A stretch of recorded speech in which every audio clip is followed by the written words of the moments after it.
5 തലമുറകളായി നിങ്ങൾക്കൊപ്പം PRS hospital. എല്ലാവർക്കും നമസ്കാരം. സുഭാഷിതം ഡിജിറ്റൽ ചാനലിൽ ഇന്നു മുതൽ മറ്റൊരു അധ്യായം കൂടി തുടക്കം കുറിക്കുകയാണ്. ഇന്നു മുതൽ ഹസ്തരേഖാശാസ്ത്രത്തിൻ്റെ വിവിധ വശങ്ങൾ എന്താണെന്ന് സുഭാഷിതത്തിൻ്റെ പ്രേക്ഷകർക്ക്, ശ്രോതാക്കൾക്കും പറഞ്ഞു കൊടുക്കുക എന്നുള്ളതാണ് ഈ പരമ്പര കൊണ്ട് ഉദ്ദേശിക്കുന്നത്. നാളിതുവരെ ഇറങ്ങിയിട്ടുള്ള വിവിധങ്ങളായ പുസ്തകങ്ങൾ, പഠനരേഖകൾ, ഇത് സംബന്ധമായ ഗവേഷണ ഗ്രന്ഥങ്ങൾ ഇവയെല്ലാം പരിശോധിച്ചതിന് ശേഷമാണ് ഈ വീഡിയോ തയ്യാറാക്കിയിട്ടുള്ളത്. ഇന്നു മുതൽ തുടർച്ചയായി എല്ലാ ദിവസവും ഇത്തരത്തിൽ വീഡിയോ തയ്യാറാക്കണം എന്നാണ് ആഗ്രഹിക്കുന്നത്. എന്തായാലും നമുക്ക് ഹസ്തരേഖാശാസ്ത്രത്തിൻ്റെ ചിന്തകളെക്കുറിച്ച് ആലോചിക്കാം. ഹസ്തരേഖാശാസ്ത്രത്തിൻ്റെ ചരിത്രവും വികാസവുമൊക്കെ നമുക്ക് തുടർ ദിവസങ്ങളിൽ പഠിക്കാം. ഇന്ന് നമുക്ക് കൈകളുടെ അല്ലെങ്കിൽ ഹസ്തത്തിൻ്റെ വിഭജനം എന്താണ് എന്ന് മനസ്സിലാക്കാം.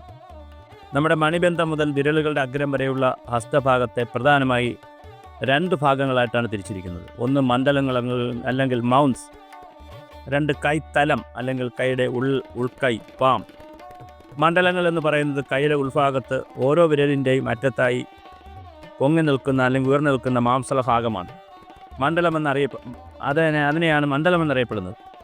വിവിധങ്ങളായ 8 മണ്ഡലങ്ങളാണ് നമ്മുടെ വ്യത്യസ്തമായ കൈകളിൽ ഉണ്ടാവുക. ഒന്ന് വ്യാഴമണ്ഡലം, mount of Jupiter. 2 Saturn, mount of Saturn ശനി. സൂര്യൻ അല്ലെങ്കിൽ സൺ.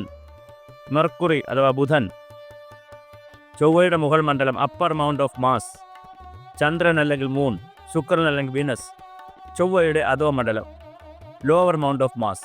ഇത്രയും മണ്ഡലങ്ങളാണ് ഒരാളുടെ കൈവശത്തിലുണ്ടാവുക. അതെന്താണ്, അത് ഓരോരുത്തരുടെയും കൈകളിൽ എന്ത് ഗുണം ചെയ്യും, ദോഷം ചെയ്യും എന്നുള്ളതൊക്കെ നമുക്ക് വരും അധ്യായങ്ങളിൽ പഠിക്കാം. രണ്ടാമത് കൈത്തലം. കൈയുടെ ഉൾഭാഗത്ത് എഴുന്നു നിൽക്കുന്ന മാംസള ഭാഗങ്ങൾ ഒഴിച്ചുള്ള സമതലമാണ് ശരിയായ കൈത്തലമായി അറിയപ്പെടുന്നത്. ഇവിടെ മലം പ്രദേശത്ത് അല്ലെങ്കിൽ മലനിരകളിൽ ഒഴുകുന്ന നദികളെപ്പോലെ കുറേ രേഖകൾ കാണാം. കൈത്തലത്തിൽ പ്രധാനമായി 14 രേഖകളാണ് ഏറ്റവും പ്രധാനമായി ഉള്ളത്. അവ ഏതെന്ന് നമുക്കൊന്ന് നോക്കാം. ഒന്ന് ആയുസ്സിൻ്റെ രേഖ, ആയുർരേഖ, the line of life. 2 the line of head, ബുദ്ധിയുടെ രേഖ. അതായത് ഹെഡ് എന്ന് പറയുന്നത് തലച്ചോറ് കൊണ്ട് ചിന്തിക്കുന്നു എന്നുള്ള അർത്ഥത്തിൽ തന്നെയാണ് ബുദ്ധിരേഖ. 3 ലൈൻ ഓഫ് ഹാർട്ട്, ഹൃദയരേഖ. ഭാഗ്യരേഖ അഥവാ വിധിരേഖ, the line of luck or fate. സൂര്യരേഖ, ദ ലൈൻ ഓഫ് സൺ. ആരോഗ്യരേഖ അല്ലെങ്കിൽ കരൽ രേഖ, the line of health or line of liver. കാമരേഖ, ദ വയാ ലാസിവ. അന്തർജ്ഞാന അല്ലെങ്കിൽ ചന്ദ്രരേഖ, ദ ലൈൻ ഓഫ് ഇൻഡ്യൂഷൻ. ചൊവ്വരേഖ, ദ ലൈൻ ഓഫ് മാസ്. ശുക്രരേഖ അല്ലെങ്കിൽ ശനിവളയം, the girdle of Venus or ring of Saturn.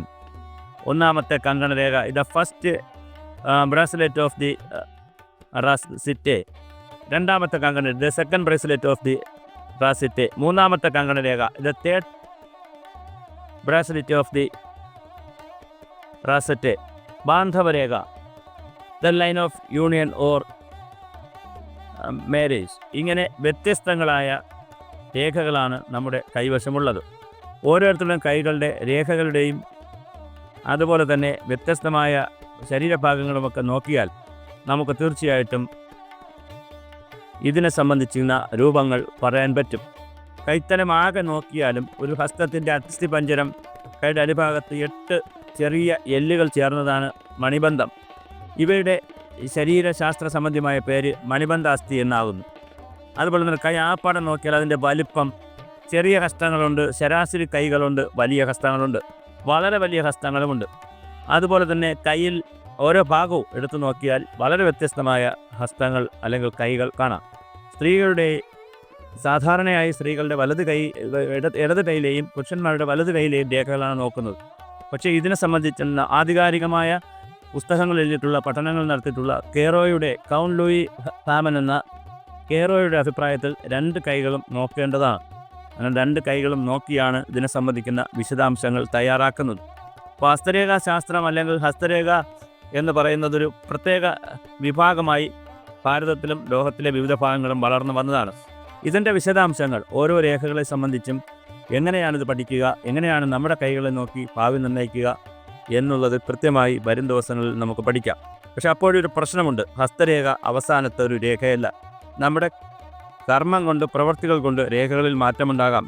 വളർന്നു വരുന്നതിനനുസരിച്ചും രേഖകളിൽ മാറ്റമുണ്ടാകാം. ഒരു 10-15 വയസ്സായതിനു ശേഷം രേഖകൾ നോക്കുന്നതാണ് ഏറ്റവും നല്ലത്. അപ്പോൾ രേഖകൾ ഉറയ്ക്കുകയും കാര്യങ്ങൾ മനസ്സിലാക്കാൻ കഴിയുകയും ചെയ്യും.